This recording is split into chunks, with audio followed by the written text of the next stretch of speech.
Mayong buntag sa inyong mga kabakal. Mao dinay mamong trabaho, tibok namong adlaw. O kani siya nga mao ni among gitrabaho.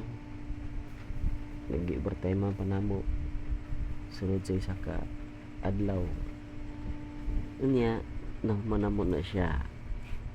Tapos kani siya mao na siya ang sa port side nga engine room nga manapod siya og langgi paandar. Kani siya mga tubo manyada po siya sa mga krudo o sa mga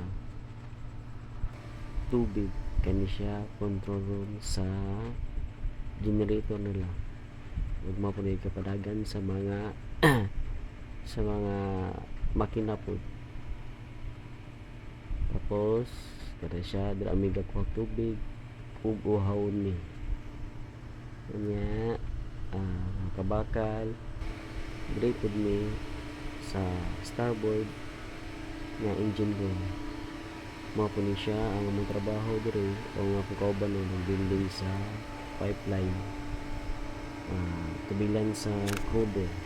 Ug mao po ni siya ang auxiliary na medyo kondisyon na siya karon katunyagi guba man katunyagi pero okay na siya.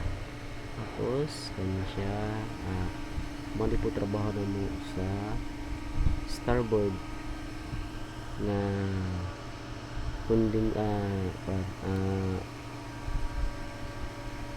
paano siya tubo nga ano yung trabaho dito karon nga mong i-focus karon ang parang itaw na dito sa ilalim. Tapos kani siya bago na mo ibaba ni magandang idaan og tulo ka chinlock para butang na mo dira sa ilalom. Mong ilalom hawan na kayo mong ilalom.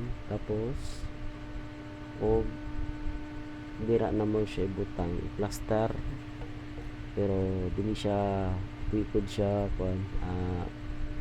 kailangan din siya og hinahinayon og pasak panaog kay kamo siya mga critical kayong area. Unya kani siya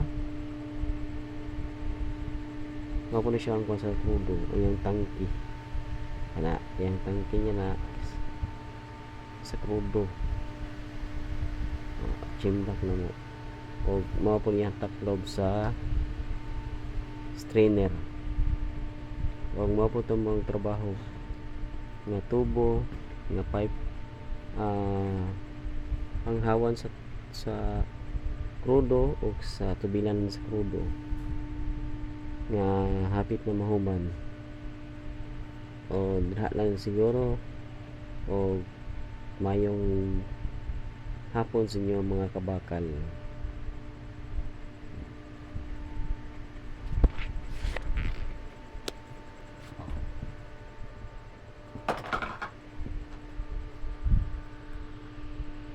Please subscribe mga kabakal.